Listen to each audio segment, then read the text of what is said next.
Right, hello and welcome to what is Redbrick's second ever podcast. I am James Lentschner. I will be hosting this podcast, and I'm here today with... James Marvin. I'm the other paper editor along with James. My name's Olivia. I'm one of the print editors for Redbrick Culture. And I'm Nick, and I just write for a few sections of Redbrick. Fantastic, right. So today, obviously, there's been a big overhaul in terms of games that have been released. So we've got to talk about what is the AAA big releases, such as Mafia 3. Now, this game was very heavily hyped. There was adverts all over YouTube, adverts all over gaming websites, forums. Everybody was talking about Mafia for quite a while. I mean, there's adverts all around Birmingham, exactly. Posters, things. It's a really big release. Yeah. Has anyone here had any experience with the game, or are we all a bit... Well, I've seen like all the pre-release materials, obviously all the trailers, all that stuff. I saw it at EGX. My mate picked it up on day one. I saw a bit of gameplay from his perspective. But like generally, what I've took away from what I've seen and what I've heard from reviews and everything is that I think I was kind of right in my pre-initial assessment. Where like it's a good game, but it's very rough around the edges, and much like the previous Mafia game. Like it's a bit repetitive, and once you've done the mission, all the story, you've got a massive, beautiful open world that has nothing to do in it. Yeah. I believe that was a heavy criticism that was aimed at Mafia 2. It was definitely it was the huge sandbox with the depth of teaspoon. Yeah. Did you any of you play Mafia 2? Or? Yeah. I played Mafia 2 myself, and I found that between missions, it was a story-driven game which gave you a sandbox to basically just do nothing in as you went through the story missions. It was like really great graphics. I thought really good story and performances and everything. But yeah, there's a point in Mafia 2 in the middle where you get like the house and the car, like a sort of like a proper gangster or whatever, and then you're like, well, what do I do now? Like, what can I do with all of these platforms they've given me? And the story for Mafia 3 actually, to me, seems incredibly interesting. The whole idea of the mob betraying what was the black mob, and then the mob basically tries to destroy the Italian mafia. I really love the New Orleans setting. New Bordeaux, do they call it? Yeah. I really like the setting, and I really like the art style and everything that comes with that. Because what they did with Mafia 2 is they really bought into this whole made man idea, and the fact that you got broken so many times. You went to prison at one point, you lost everything, you gained it, you lost it, you gained it, you lost it. There's only so many times where you can come from nothing and the story still becomes interesting, if you know what I mean. So I actually really like the direction that they are taking with this new mob warfare, essentially. Yeah. It's just like, my only problem with it is just like, I can appreciate a game having a good story. Like a good story really is what I look for in a lot of games, but you also have to back it up with something like GTA 5. I've completed that game about 4 or 5 times now. Not only because the story is fantastic, but also because you have an array of fun and interesting activities to do outside of that. And even with Grand Theft Auto 5, it's when you jump across from one character to the other, the little interactions they have at the start are sometimes hilarious and odd and wonderful, and that just is one little thing that they do that is really immersive. And I think that's where some of the kind of open world games that we're getting at the moment fail a bit. They don't kind of immerse you outside of the story missions. They give you a beautiful world that is lovely to explore. I mean, like the Mafia 3 setting looks amazing, but one of the big criticisms I've heard of it is that beyond the story, it's been quite kind of applauded, the storyline and the characters specifically. They've said the characters this time around are really, really interesting and really compelling.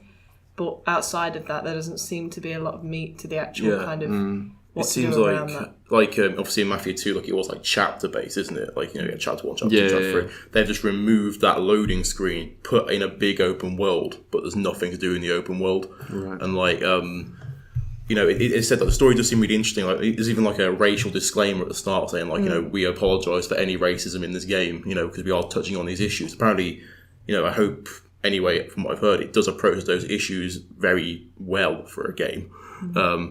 But for me, for 40 quid, I need a bit more than just, you know, a straight 12-hour story. Especially when, like, you know, in the same month there's Battlefield, next month there's Dishonored and all that kind of stuff. In that kind of winter release schedule, you've got to offer a bit more than just, oh yeah, here's a fantastic story in 2016. For me, £40 to justify a linear story release, even with this big open sandbox, if you can't do anything with it, there's no justification for the place. I think that, you know, that boils down to the argument of, you know, what is worth your money, right? And I mean, I know that, like, obviously, like, the Order, the 1886, that came out, like, last year or whatever. You know, big criticism, it was, like, £40, you know, and it's, like, 6 hours long or whatever. But if them 6 hours are some of the best 6 hours you've ever had in a game, maybe it is worth the money, but I don't think, from what I'm hearing, Mafia 3 is that. Yeah, like, it's just, like, you know, a game like Dishonored 2 that comes out next month, that is a linear game, yeah, with no kind of open world. However, I feel like that's going to be more worth, you know, your money and time, because they've invested into making that world a bit more, and the mythology of that game, like, more open-ended. And obviously, you know, there's incentive to go through it multiple times, whereas Mafia, you know, this is like from what I've heard from reviews and what my mate told me as well, he's actually just traded it in, because it's like, I've got nothing to do on this game now, I've completed it, so I'd much rather get my £32 for trading it in and then buy Battlefield when it comes next week. You've essentially got the 12 hours of gameplay, decent storyline for £8. So, That's the problem with it. Like, it's just, you need to offer, if you're having, fair enough, if it went like the Mafia 2 model and was just like, yeah, it's chapter based, more linear, and it is kind of an open world where you just do like small things, would be more acceptable. But so, would you believe that this game has taken the option of basically being scared to fail? Essentially, it's not implemented these big sandbox options, or like tried to become what is essentially would be labeled as a GTA clone, because it's scared that it wouldn't implement these features as well as it implements the story-driven game. I don't know. I don't feel like it's an issue of like we were too scared to do it, because there's some clear talent in that team, because they've produced what is apparently a very good story. Yeah. I think it's just more they've focused in their marketing on the wrong area of the game. Like all the marketing, all the pre-release like demos, they were showing off like, you know, the missions and the open world, where like the missions in the open world are apparently the two worst bits of the game. Yeah, they should have focused more in the advertising on like, yeah, here is this fantastic story which we put a lot of effort into. We touch on a lot of themes and ideas that a lot of games like don't, or do it very poorly. Yeah, and I feel like if they had just, by the sounds of it, if they had just like made it more chapter based like the previous game, they would have, you know, not only have probably saved a lot of time and effort, but also, you know, probably would have been made for a more streamlined experience by the sounds of it. So you're saying maybe they should have focused their marketing on the good so because people might think that it was marketed in a way that showed this great open world. Because like that's what I took away from all the marketing, like, you know, all these different ways to approach all these different missions, and like, you know, the massive open world of New Bordeaux, where it's been really interesting, all that kind of stuff, and it's just not, apparently. You know what I mean? I think even with the open world as well, though, you have to have really good systems in place for it to be an interesting open world, right? So, like, No Man's Sky is a great example. In terms of marketing, it's humongous. But if the things that you can do in it aren't great, it's pretty much worthless, you know. Exactly. You know, you need like, just Elder Scrolls is so good at this. It's like Skyrim and Oblivion, like it's like the best thing about Oblivion, like storyline wise, is like not even the main story for me. It's like the Dark Brotherhood and all the side missions, and like Fallout 4, when you just wander somewhere and you find this guy, and then this huge like plot develops just on the side mission. That's really great. And Mafia 3, I don't think really, from what I hear, does that really at all. And that's a bit of a shame, really, I think. Yeah, it is that thing, like the world, like all the characters and all your characters have all the personality in the world, but if your world does not have or share that personality, it's wasted. You know, a great example of it is like, you know, the Elder Scrolls games, the Fallout games, and the GTA games. Like, their worlds feel alive because they are like characters in themselves, not just a backdrop setting. Whereas something like Watch Dogs is similar to Mafia, where like the open world of Chicago was just, you know, yeah, this is where this game is set. It's not like actually part of the game that you could swap it out for anywhere else, and it wouldn't make a difference really. Yeah, the overall consensus for the Mafia 3 game does seem to be like it does what it does well, very well, but it does seem to miss some key areas, especially in the gameplay variety. It's something I'd pick up for like 20 quid over Christmas if I found it. Like, yeah, it's great to just like get in, play it, and then like be done with it. Like sometimes I really enjoy like being able to just complete a game in 12 hours, whatever, and experience that story. But the thing is, like, I don't really know why they didn't. You know, why they didn't take the risk, because I think we all can agree that Mafia 2 would have been like, it was a great setting. like having missions to do in that world would have been great. And even if maybe they were like, oh, it's a GTA clone, but it would have been a GTA clone with amazing performances and characters, you know. So yeah, it's a bit of a, that's the thing. bit That of a term wasted GTA clone, like, it's such a dumb term. I think because if people are still scared of being called a clone of something nowadays, like, you just shouldn't be. Because if I made a game and it was called a GTA clone, I take that as like a form of compliment because I've managed to actually, in a way, match or replicate what, you know, the best in the business does in that genre. Yeah, obviously. For a Mafia game, I wouldn't expect like to be able to go with my cousin bowling and all that kind of stuff. I don't expect that level of. I don't expect that level of. I still like, have nightmares about the bowling and the darts situation in Grand Theft Auto 4. I wouldn't expect that in Mafia 3, but I'd expect like, you know, side missions similar to that in can't remember the name of the bloody game. Anyway, like the small side missions where like Saints Row. That's the one. Yeah. Like Saints Row would have all the little like activities and side missions, like that sort of thing.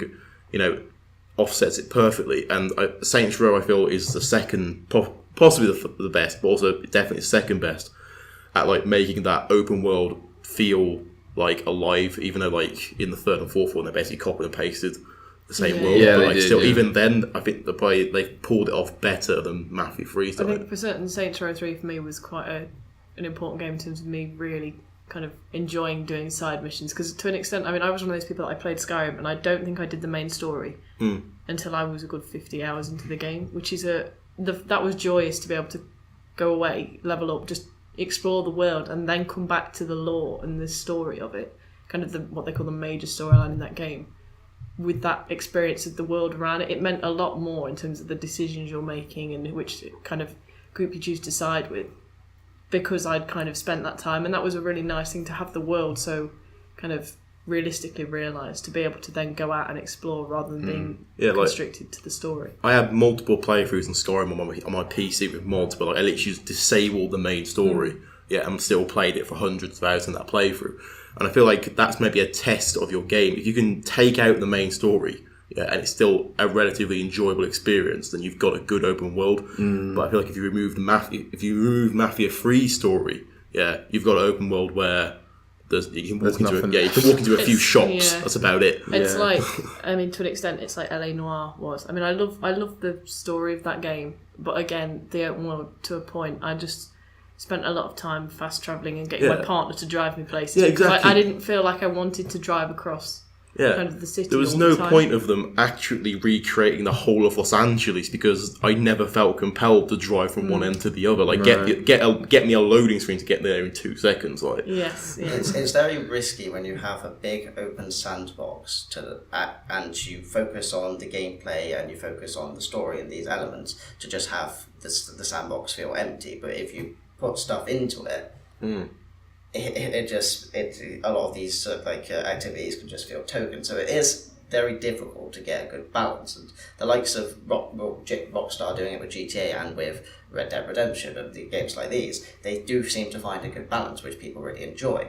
But obviously there does seem to be a fear amongst developers to actually be labelled with this like clone stick, so they stay away from this whole style, and it does seem to me to be a massive shame.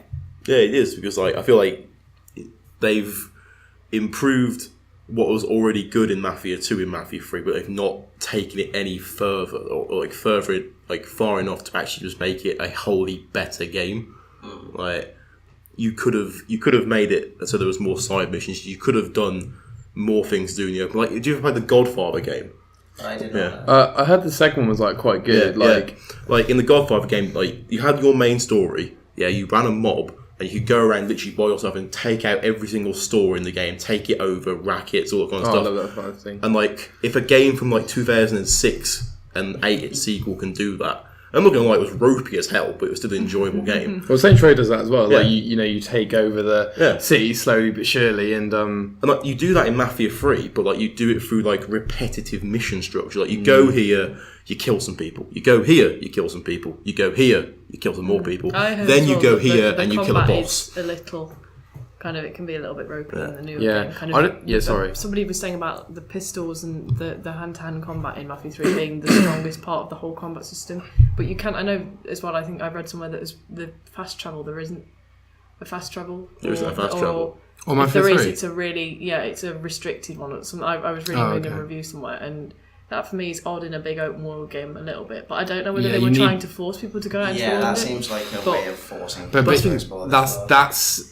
that should be down to the like that should be a choice for the gamer. And if your world is amazing, they're not going to want to fast travel anyway. If you know what I mean. Or if they're going to find things along the way. They're not going to want to fast travel. Yeah, I mean, again, like, you know, there are mods out there for stuff like Skyrim that disable fast travel because people know that if you don't fast travel and you walk from there to there, you might encounter this. You can go into a cave on the way. Yeah, like games like GTA, they have optional fast travel. If your game doesn't have, I mean, it has to be like there has to be things to like random encounters in GTA and stuff like that. Is a fun incentive to be like, oh, do you know what? I'll drive there just to see if something happens. Yeah, because there was one in GTA 5 where if you drove past the store at the right time, a character from GTA 4 comes out and joins your crew. Yeah, I remember. Stuff like that gives you an incentive to do it. There's nothing like that in Mafia 3 from the sounds of it. So again, it's just this point of like, yeah, you've got something good with the story, but you've not pushed from previously to do it. And I think that's down to the fact that not only... Maybe it might be down to the fact, obviously, this new team, Warehouse 13, I think they're called, like, they're not that skilled to do that sort of thing, yeah? But then they shouldn't have put resources into that kind of area in the first place and just, you know, maybe made it more chapter focused and, like, kept that theme running throughout all the Mafia games, because the first game's like that, the second game's like that, the third game has an open world that is essentially kind of pointless. So. I'm going to have to move us on from the subject of Mafia 3 now, but obviously our general opinion appears to be...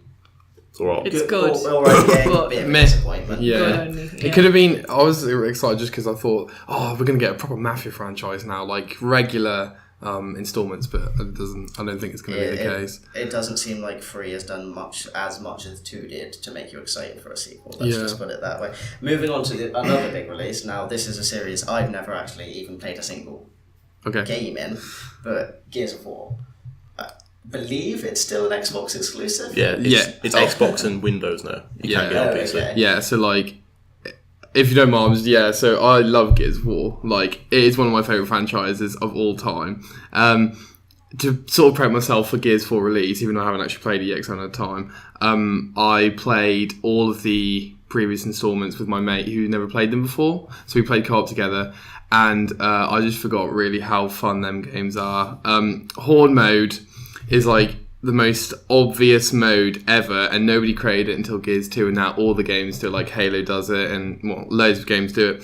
And it's the most fun thing to just be like, here's loads of enemies, you co-op, like, you're going to have to deal with them, you know? And it's just great. It's just and good fun, isn't it? Yeah. I think that sort of mode in a game, you can just prep around for a bit and have a bit of fun exactly. doing it. There's no kind of end goal with it, you just kind of have a bit of fun. It does seem to me like it's an FPS that's actually taken things a bit different. Like, it's taken the FPS genre somewhere different than a lot of the likes of just being a Battlefield or a Call of Duty or just just basically a run-of-the-mill shooting game. It does appear like it's got elements that actually like inspire fans from different genres, so fans from like sci-fi, fans of the SPS genre, fans of just basically games of any kind, to actually find something within it. So if there's one series that like I'm gutted that I switched to PlayStation because of it, is Gears of War, because I loved Gears of War back in the day, like back in like between years 8 and 10 back at school, playing Horde mode with your mates on Xbox Live.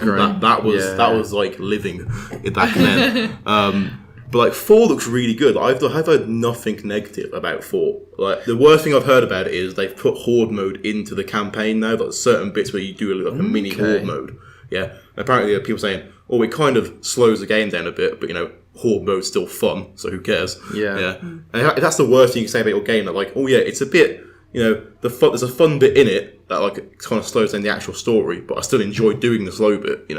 If that's the worst thing you can talk about your game. See, one thing that has surprised me about the Gears launch is, it may be just because I'm not a fan of the series, so I haven't been looking for it, but Mafia has been everywhere. And other games, like even other games that I've not played, like I've seen adverts for Paladins, which is a new game by Hi-Rez Studios and things all over the place. So you think by a big game such as Gears of War 3 that you would have really seen the hype train and the promotion, but I haven't really experienced that. So I think like Microsoft are, even though they don't seem it sometimes, they are very smart. And I think that they basically assume that why should we spend money on marketing when everyone knows what Gears of War is and it's coming out. Although I get what you're saying, right? Sometimes you just need like a general hype machine just to get people interested and going. And I think maybe they saw the game, played the game, and they were like, you know what, this is going to spread by word of mouth. It's that good.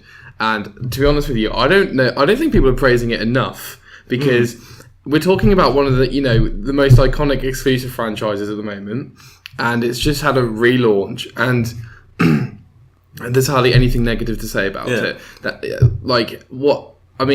They could have failed on so many levels. Yeah, like I've not heard anything coming from Gears of War 4 where it's like, yeah, this bit of the game is crap. Yeah, I heard like things saying like, oh, it's all right. Like the new characters, I've heard like from people like Video Game and all kind of stuff. They're like, the new characters, yeah, they're all right. They do the job. They don't take away from the game. However, obviously the old characters like Marcus completely steal the show because obviously they're the more established ones. They naturally would.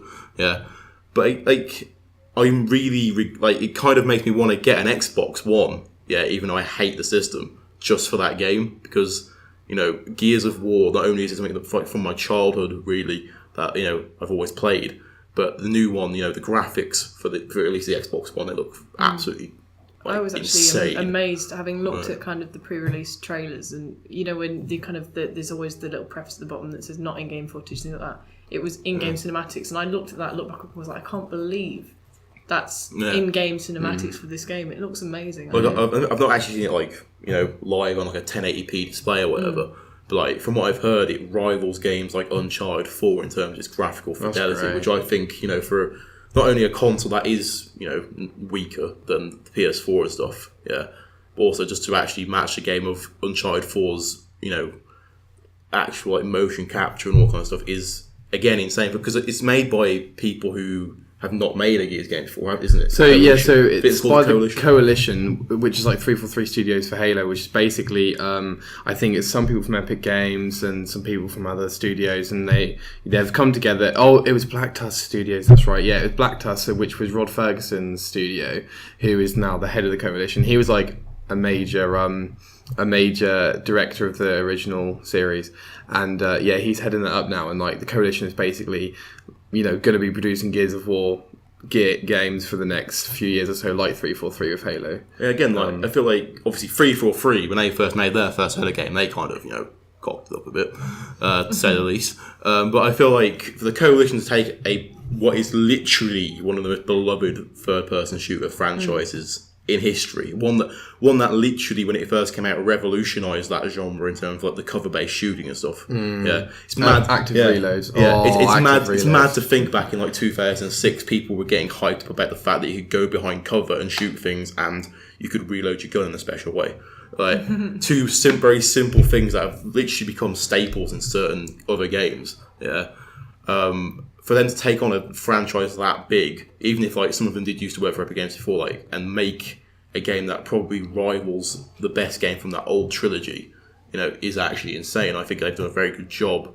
Yeah, and they definitely deserve more hype and recognition around that game. And they've been very savvy as well. I was reading up on they're saying that if you buy it, I think before, I don't know whether it might be the end of December, if you buy it and redeem it, you get the entire Xbox 360 Gears of War collection to use on Xbox One as well. So there's an incentive with that you get the kind of... So even if you're not a Gears of War player, there is the incentive there now to go and buy the new game and play that whole lot. And I would, if I own the console, I would go and buy that. Yeah, I mean, I've seen it looks...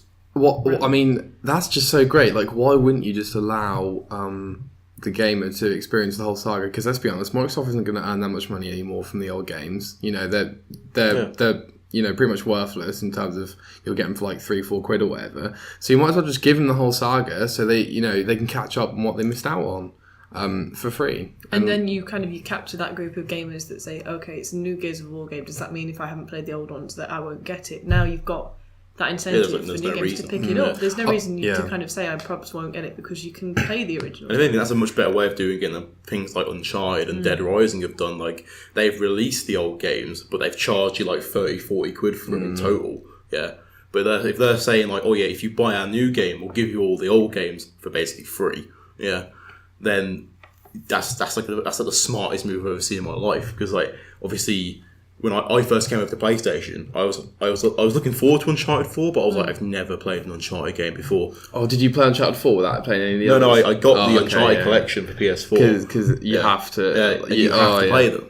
Yeah, and the case is same for Gears. Like, I've played all the Gears of War games, yeah, and I imagine, obviously, because I don't own an Xbox One, but I imagine that moment when you first see Marcus Phoenix in the new one, that's going to have nowhere near the amount of effect on you if you were new and you did not know who Marcus Phoenix was, as someone who's played all three of them. Or I've never played Judgment, but apparently Judgment was rubbish. It's yeah, the gameplay is just so different that you're out of cover more than you're in cover. Didn't they also just change the controls like for no reason? Yeah, it was just like a different Gears game, if that makes sense. Like, and there's a chapter in it where it was a chapter off Gears 3 or something that they cancel out or something, and like as soon as you started playing the chapter, it was like Gears was like normal again. So yeah, it was a really, really abstract. To take it like from Judgment, which was not that well received, and then literally the coalition have literally taken that franchise and just put it back on track. It's Xbox's Force Awakens essentially. They've taken that amazing franchise, put it back on the right track.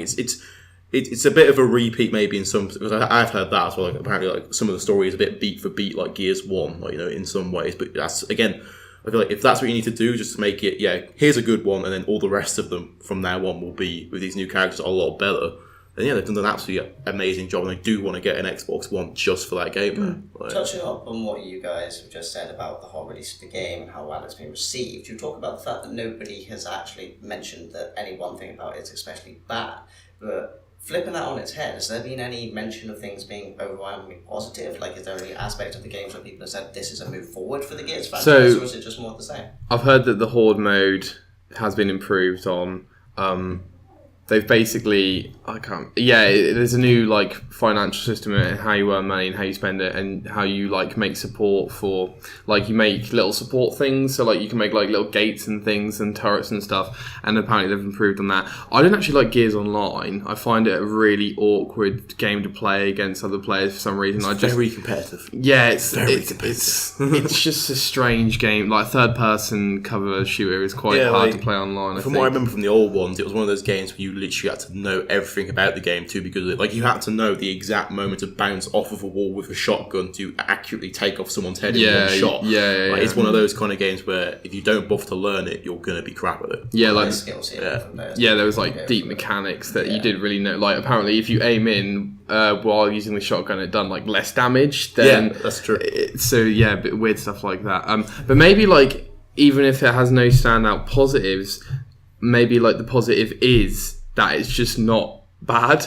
Like, because I feel like when they first announced Gears of War 4, everyone was kind of like, oh god. Like everything, right? Another sequel, Not just that, it was like thinking, oh god, it's a new Gears game after Judgment, it's not made by Epic, oh no. Kind of like similar like with Mafia 3, because Mafia 3 was not made by the same people as 1 and 2. Right. And my first response to Mafia 3 being announced was like, oh god, it's not made by the same people. That sounds worrying.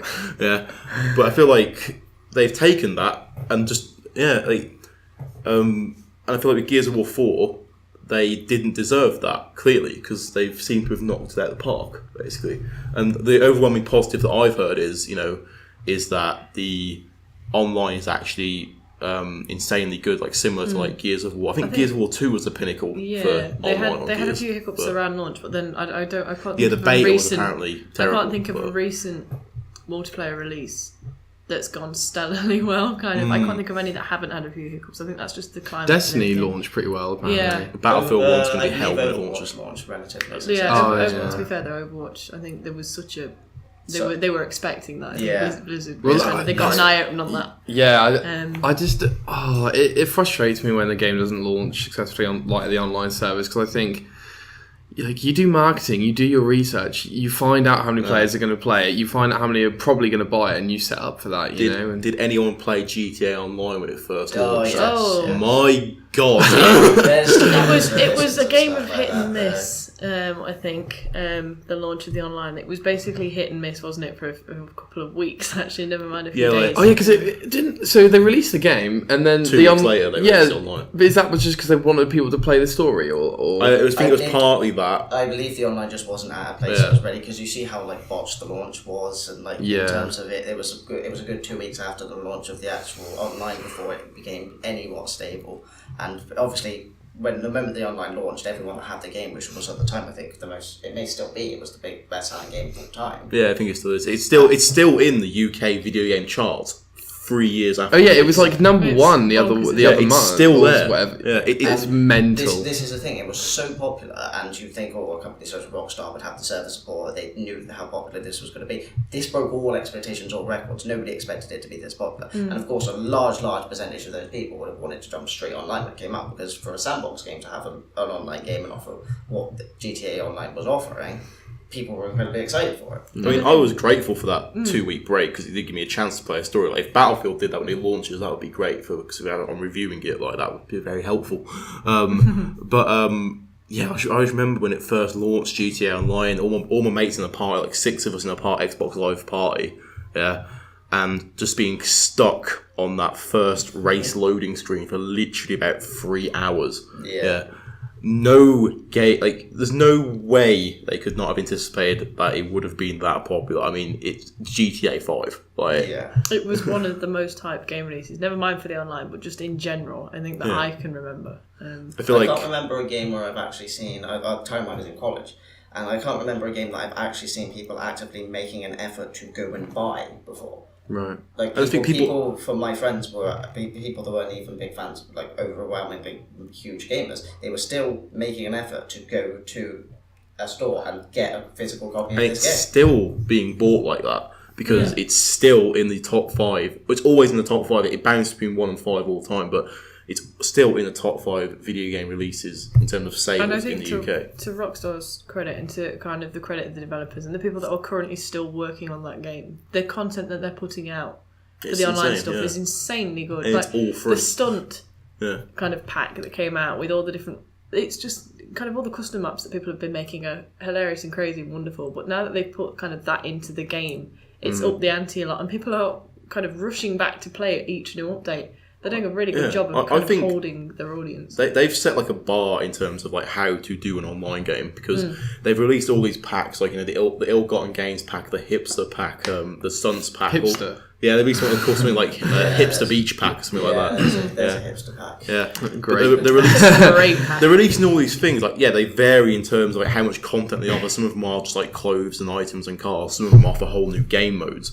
Yeah, but every single one of them is free. Yeah, the only thing you have to buy in GTA Online is possibly the microtransaction, like shark cards for in-game money. That's the only thing you might want to buy. Yeah, but then you still get games like Battlefield when it comes out. It's going to have the $40 Battlefield Premium pack. Oh yeah, the Battlefront Season Pass last year. It's going to have season passes, and I feel like, if a game like Witcher, when that came out, that's offering free DLC. If GTA Online can offer it for an online game, there should. I don't understand how that game has not kind of proven that if you have appealing microtransactions that don't affect the game that much, you can then offer loads and loads and loads and loads and loads of DLC for free for people, and that keeps every player on an equal level. See, I may be biased because I absolutely love the Witcher series. I think it's one of the best RPG series I've ever played. It's fantastic. Did you play 1 and 2 when it first came out? Because I feel like Witcher 3. I played 2 when it first came out. I've gone back and played 1, but I didn't play all those ones. It's because I feel like 2 was really under the radar. At least I don't remember people really talking about it. And then now 3's out. Everyone's like, yeah, Witcher. Yeah, one did incredibly well with its hype machine. Yeah, you just saw the open world that it offered. You saw the immersion, the effects, and it was really, really kind of just the marketing campaign for it was stellar, I think, for that game, because I'd never played a Witcher game, and it made me go and play the second game and then play some of the third. Yeah, no, I agree. It just really solely wanted me based to... on what I saw, the kind of the things that trickled through in the news feeds, kind of up until the release. It made me want to play all of them because it looked like such a beautifully realised open world, and that's to its great credit. That's what it is.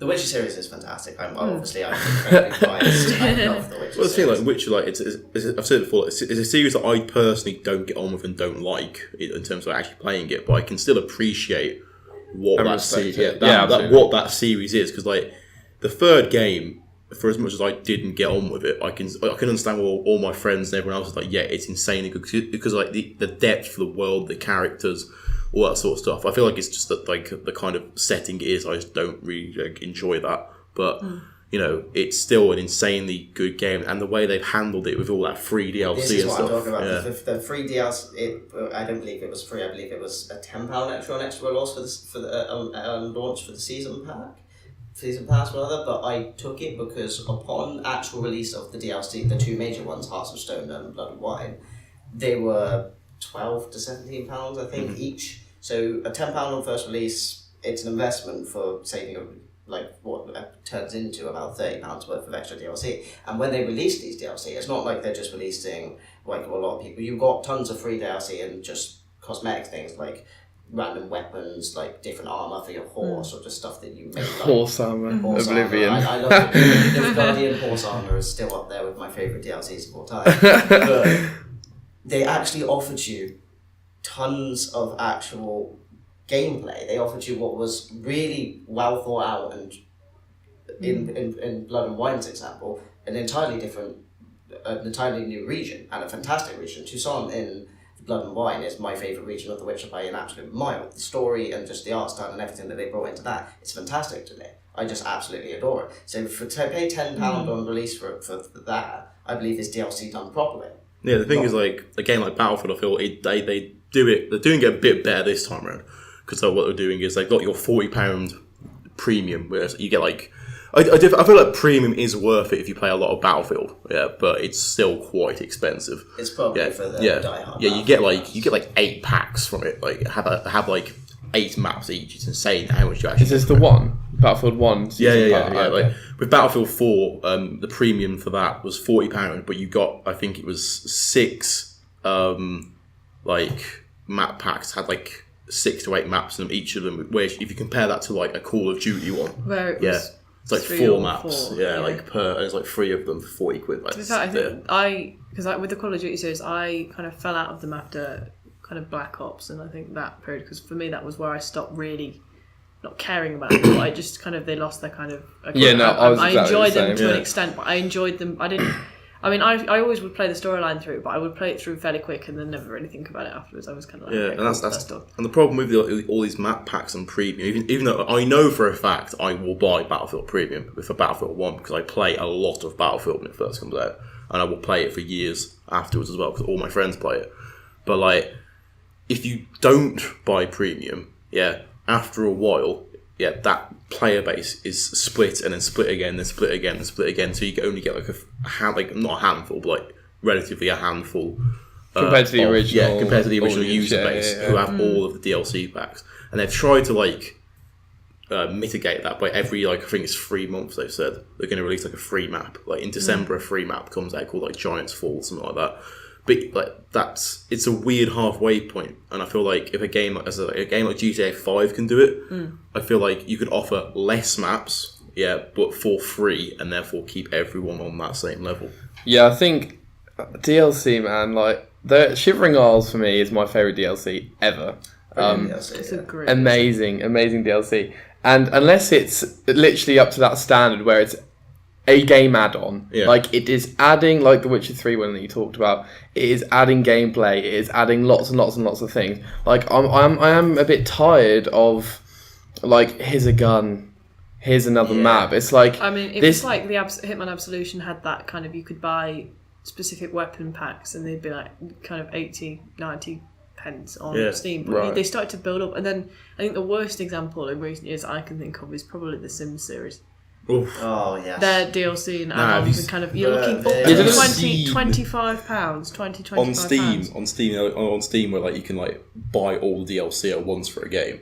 For Sims 3 on Steam, it's like literally about £200-300 additional content. It's insane. Nobody does DLC better than Train Simulator. Train Simulator's Oh. DLC Thousands altogether of will cost you, I pounds. think, currently it's about £3,500 to buy all of the DLC. What I for want to Train know is Simulator. what legend has bought all of I that know there's so many people out there, and I'd love to meet them and shake their hand and then inspect their wallet. That's crazy. But to relate this back to Gears, actually, Gears 4 does commit a crime in that respect. Now, I don't know if you guys know, but they have every single type of weapon skin you can think of, and they sell it, obviously. And it's atrocious, right? Because the Ultimate Edition, so last year or earlier this year, whenever it was, they released a remake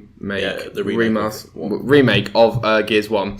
And you would have thought, okay, Ultimate Edition has got everything included. Nope, there's literally like 200 weapon skins you can buy just for that game online, which, let's be honest, not a lot of people are going to be playing after Gears 4's out now. And just weapon skins, like, who cares? Like why would you chat like? It just doesn't seem like a value to me. Like, I don't care what my gun really looks like, unless I'm a diehard pro gamer. But I mean, that's the same with like CS:GO. The skin situation. I was speaking to a friend of mine who plays CS:GO, and he played it quite competitively. And we were talking about it in kind of a Discord chat, and somebody was saying along the lines of, "Oh, haven't you got 500 of one skin?" And he was like, "Yeah, but I sold them and I made a couple of £100." And I was like, I forget that game kind of the culture around that game has evolved into kind of you sell back and forth with the skins and you kind of climb against this. Yeah. I'd forgotten that with CS:GO that was the big thing now. It's become a form of gambling in many ways. You can trade in guns, you can get these gun skins, and you can put them on this website and get a higher value. And that was the kind of the controversy with the CS:GO Lotto.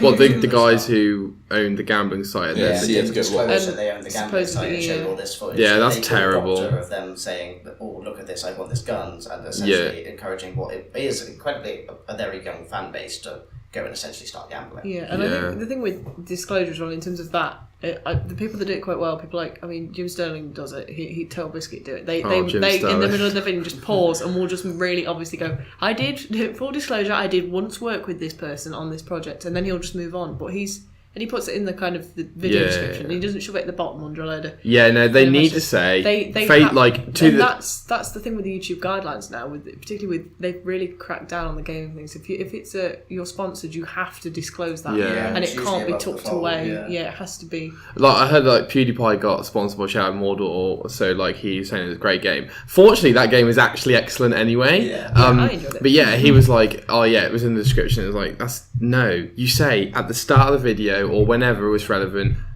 like full disclaimer. I don't believe that's necessarily a bad thing, though, because what that's done is that's created a culture with him being obviously the most popular YouTuber by a mile. That's created an actual system now where people are disclosing the fact that it's done that. So obviously having a very controversial case. It's super simple to do. I mean, you don't even have to full on say it. Like people like Jack Frags, who makes Battlefield news updates. Like if he's sponsored by EA for that one, he has a graphics pop at the beginning. I think it's sponsored by EA. That's what you need. You don't have to make a big point, but as long as you've disclosed it quite openly, I think then you're fine. But it always surprises me that people are still getting pulled up. Large YouTubing kind of groups are still getting pulled up for things like that because they're not disclosing things. And I think that's the gaming industry now. There is a bit of a move towards, especially with the YouTube and with the disclosure. Also, shameless plug. If anyone is listening, please sponsor us. Yeah, why do we still not have a sponsor? We have 2 whole podcasts and we're yet to get a major sponsor. This is ridiculous. I think we should probably just get Rockstar. Yeah,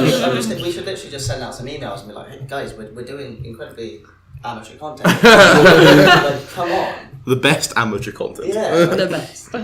Give us free money. I'm free money. I'm thinking Mountain Dew Doritos. I'm thinking we're gamers. We need Oh yeah, I as a gamer neither Mountain Dew nor Doritos. I hate them both. Yeah. I don't drink Mountain Dew, but I really like Doritos and dip. I can't stand Mountain Dew. A tangent to end all tangents there we went off. Mountain Dew is dirt. I don't really like it. And there goes another sponsor. Yeah.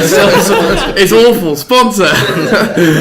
Yeah. Should we move on to the next? Yeah, should let's we move stop on talking to. about We've Xbox? already discussed it in slight, but obviously there is the remasters of Skyrim for both Xbox and PS4. Coming Is it out now? It's coming They're out. coming out soon. And So So I'm we're just completely in gonna the dark. discuss in general remasters. What's your opinions on them? Because I know you're a fan. I'm not a huge. Okay, fan. yeah. So let's I'm discuss in the it. middle. I'm in the middle as well. I wrote up an article for the Redbrick Gaming this Yeah, morning. That has just gone in the Which is, paper. yeah, it's in the paper. Read it. What the paper Yeah, edition? Yeah, you're in the paper. You're on the main page. Dude, we should celebrate. Let's get some Mountain Dew.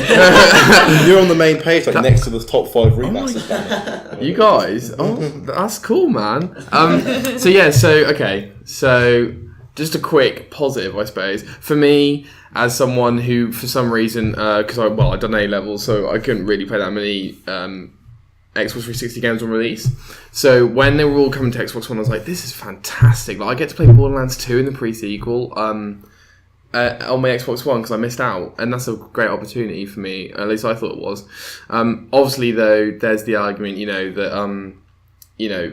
that the resources used for the remakes could be to new, original, great, creative IP, and there are probably too many sequels in gaming as it is, and also.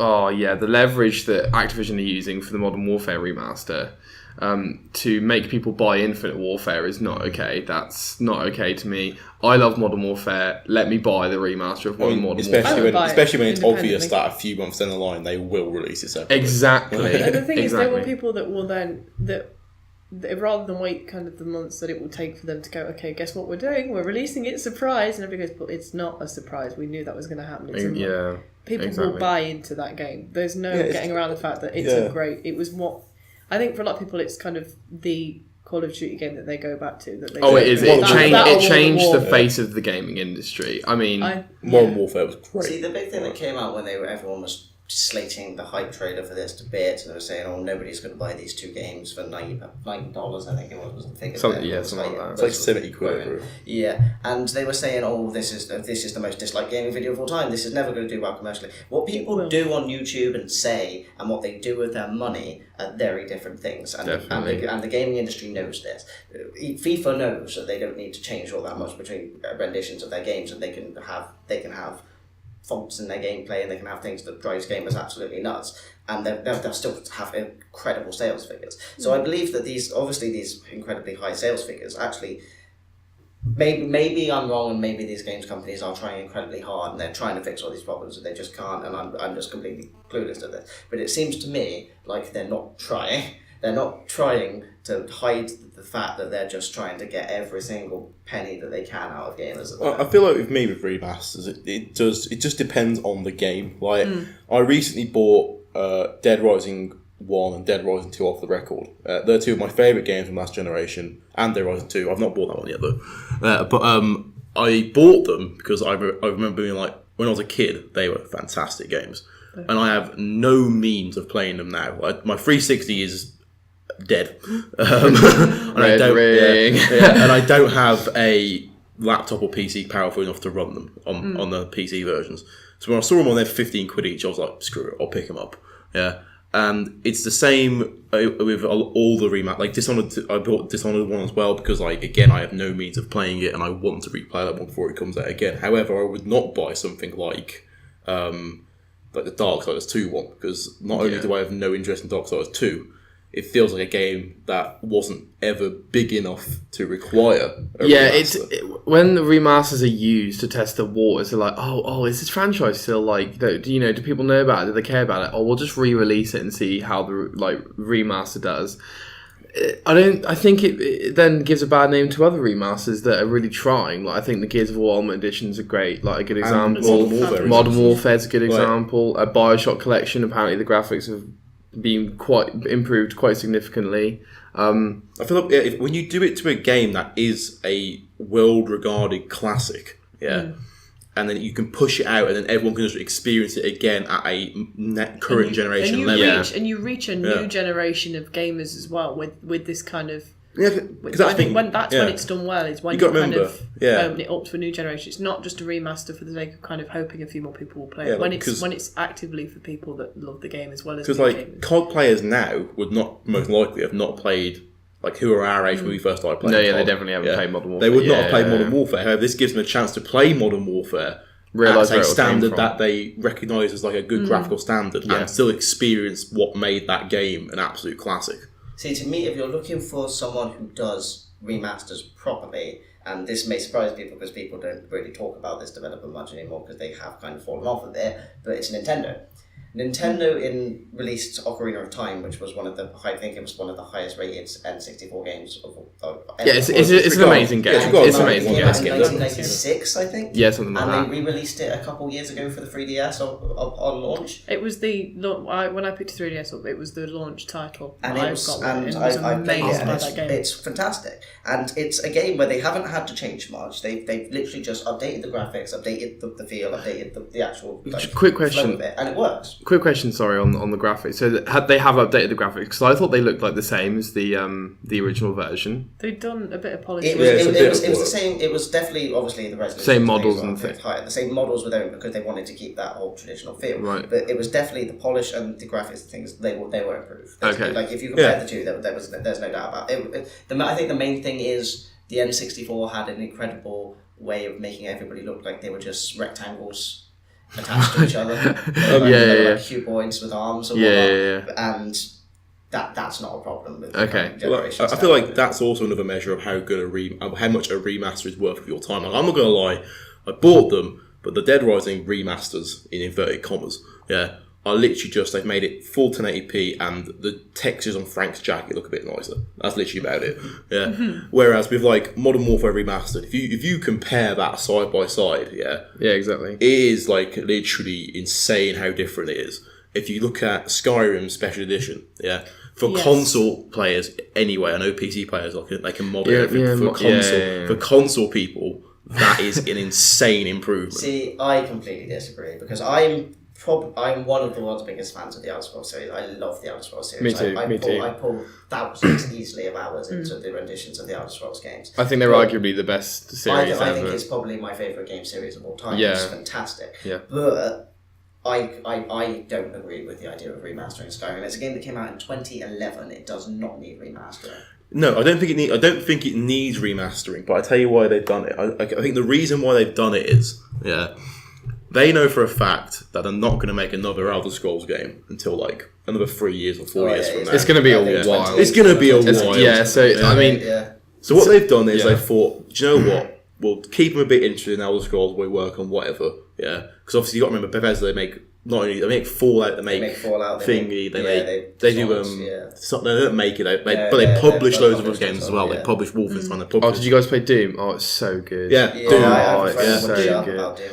It's so good. It was great. But like Bethesda have all these different projects, whether they make them or publish them. Bethesda can do no wrong in my opinion. But I agree. But on that front, I think that the Witcher series have shown the faults of the Elder Scrolls game. Yeah. When you walk around in the Witcher environments and you're like, this is amazing, and then you go to Fallout 4, you're like, this just isn't like even the side missions now in The Witcher 3 are like so much more detailed and they have more depth than. It's just a more compelling setup, I think, in some respects. I mean, I love both series, and the others. I mean, I would potentially pick up the remaster of Skyrim because it's been a while since I've actually played it, and I sunk a lot of hours into that game, and for me that would be really nostalgic. I think also the thing with these remasters is like at the end of the day you don't need to buy them. Like I'm not gonna lie, you're not forced to buy them. Like I was gonna pick up Skyrim Remastered, I'm not gonna lie, but then they announced mod support to come to it, so I was like, the reason I'm gonna buy it is not there. I'm not gonna get it.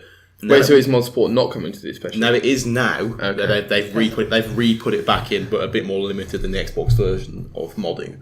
Yeah. So now I'm a bit more inclined to get it. However, I've prioritise getting Dishonored over it. So I will get Skyrim probably around Christmas for a bit cheaper than the 30 quid it already is. I believe what they said for the PS4 users is that you can only use mods that are created using the assets from the creation pack. Yeah. So from the Bethesda's provided. So you can't assets, you can't supplement your own assets like Xbox users can. Oh, okay. Which That's a bit of a shame. It's a shame, but I feel like it is better than nothing. Right? Yeah, sure. Yeah. So Skyrim Special Edition. You're not a fan. I don't think Bethesda wanted to really do it. Yeah. I think Fallout 4 should actually fill that's the idea, right? You get Skyrim, you play till Fallout 4 comes out. You get Fallout 4, you play obviously I know that you can complete them and there's only a certain amount you can do in the game, but let's be honest, it's hundreds of hours. And I think they looked at the numbers, they looked how much people love Skyrim. Skyrim peaked the Elder Scrolls series, it was humongous. And I think they looked at the numbers of the people who wanted a remake, or a remaster, and they just thought, you know what, we're just going to do this internally and we're going to produce it just to keep the fans happy. And I don't think that's necessarily a bad thing. I mean, Skyrim is not my favourite Elder Scrolls game. So, yeah? No, I would have much rather. We need Oblivion. A whole hour session on Oblivion. We'll do an Elder Scrolls special.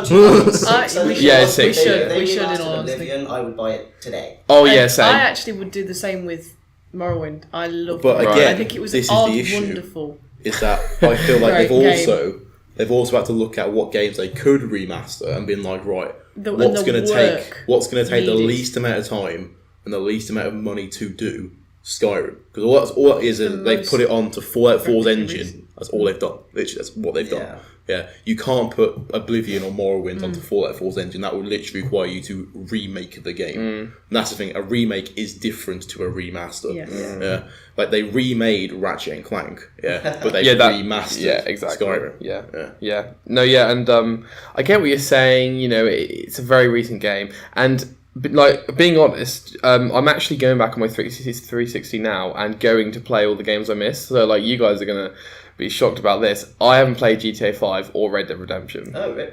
I love Red Dead. Yeah, I love Red Dead. Yeah. So no, I'm not joking. So now, I played it back, and then recently I actually played Red Dead through again and played it just as somebody who knew what was going to happen, but I know the ending, which is a bit of a shame. Didn't care and knew where it was going. And for me, actually knowing what was going to happen I'm not going to spoil it, but knowing what was going to happen at the end, for me, made the whole thing so much more compelling from a nostalgic point of view. I'm glad you said that then, because I do know the ending, and I was a bit worried that might It doesn't unmotivate. No, I experienced the ending first time round. I didn't know about it. It caught me completely. I came to the game about 2 years later, I think, but it still caught me completely unawares because I didn't know about it. Yeah. And I think it's overall, I think it's an absolutely fantastic game. And just released today, as a little bit of news for anybody listening, is Rockstar have changed all of their social media presence to the Red Dead colours. Yeah, Red Dead 2 is unofficially announced. Red Dead 2. They also released Red Dead Revolver, which is the first game in the series. On PS2 Classic. Yeah, they re-released it. So they're definitely testing it, being like, do people want the new Red Dead? Would you pick up another Red Dead game? Oh, Red Dead Redemption 2 is going to be, Red Dead Revolution, Red Dead 3. Oh yeah, sorry, yeah. No, that it's going to be humongous. It's going to be, I think it might even... Well, I don't know if it'll sustain like GTA 5, but I think it will be... Yeah, I feel like they'll put an online mode into it, but I don't think they'll focus mode. Well, I think that would be a bit of a mistake. I feel like the one factor that didn't ring good for me from Red Dead Redemption was the online. And I feel like they just need to make a I don't feel like Rockstar single-player sandbox. I don't mind that. I feel like if Skyrim the Elder Scrolls series was to play it online, it would absolutely ruin it. Yeah, no, I completely agree. I think Skyrim is for single-player. Like... if you want online, there are online games out there. If you do single-player RPG and you do single-player RPG sandbox well, keep to it. Like, people can't complain with more of the same. Make the single-player experience better. Don't throw into and then if you want online, make the Elder Scrolls Online. And that's fine. See, I'm not an MMO player. So neither am I. Neither am I. But give the option to the fans, I suppose. And don't ruin our single-player experiences for, for the sake of a few, Yeah. Back to the remasters, though, as someone who did love the old Call of Duty, if they want, I would love to see out of Modern Warfare Remastered is redo the whole Modern Warfare trilogy. in that and package that as like a trilogy That would bundle. be- So I didn't Because- like 3 As a that bundle, much. yeah. 3, like, the online was crap, I thought. Right. But the single player, like it, I enjoyed the single player of Modern Warfare For 3. me, the last time the whole Call of Duty series really stood true, was fantastic for me, was Modern Warfare 2. No, That's I'm kind of with you quite on a that. lot I think of Modern Warfare 2 was like every night, come home from school, Yeah. mates, Modern let's play Modern Warfare Warfare 2. 2. I'd see Yeah. Black Ops. What was for me, that map? I loved the combat training on that. I don't know whether it was just me, like just being able to Oh. plow, even a local, just be able to plow into it and just have a bit of a prep Yeah, around a bit. yeah. And the zombies on that as well was fairly decent. I mean, but for me, I still would go back. I would definitely play kind of a remastered version. I think of World at War. I think. I mean, that was one that people either really enjoyed or really didn't like. But I quite enjoyed that. But that was my first real big entry into the series that wasn't. I mean, I played the original Medal of Honor, kind of the War Chest, the trilogy, as well. So like, with remasters, I feel like if you go back in your head and you think of all like these games that you played when you were a kid, I'm sure you would find one. Even if you hate remasters, you would find one where you're like, I would love to see them bring that into the current gen, and play that as like how you, because like Modern Warfare Remastered, I look at it, that's how I remember the original Modern Warfare actually looking. Does that make sense? No, I'm just saying, like, you see this side by side, and you're like, oh, that's how it used. Oh, no, that's updated. No, it's not. And sometimes it's really hard to go back and play up. I've actually been playing BioShock 1, because I haven't completed that either. This is awful. I've just completed it again. Have you? Remastered. Yeah. It's So fabulous. It's so good. I've started playing it on the 360, and so it is a bit tough to play it when you just in your head you're thinking, oh, this is on the collection in HD, running great on the Xbox And One. it's not just that, like, sometimes you go back to an old game, you're like, I love, like, Dead Rising 1, like, I love the game when I was a kid, and I have recently completed it again on PS4, but my god, like, some of the bits of that game still look horrendous. It handles horrendously. Yeah. But, like, it's one of those games where I power through that a bit, but, yeah. Right, I hate to bring the conversation to an abrupt end around this point, but I'm afraid we do have time restrictions, so I'm going to just have to say that is the end of the second Redbrick podcast, so we hope you enjoyed listening. Please like this video if you enjoyed listening, and subscribe to our YouTube channel, which you're probably listening to it on, but for future podcasts and to look at any of our previous ones. So thank you again for joining us, and we'll have to see you next time. Bye. Bye. Bye-bye.